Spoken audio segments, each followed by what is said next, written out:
చందమామ అందిన రోజు, బృందావని నవ్విన రోజు, తొలి వలపులు చిలికిన రోజు, కులదైవం పలికిన రోజు.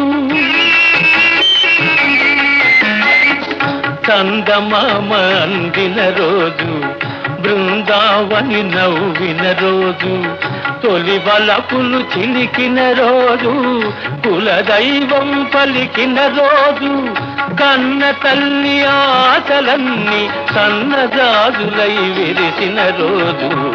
భలే మంచి రోజు, పసందైన రోజు, వసంతాలు పూచే నేటి రోజు. వసంతాలు పూచే నేటి రోజు.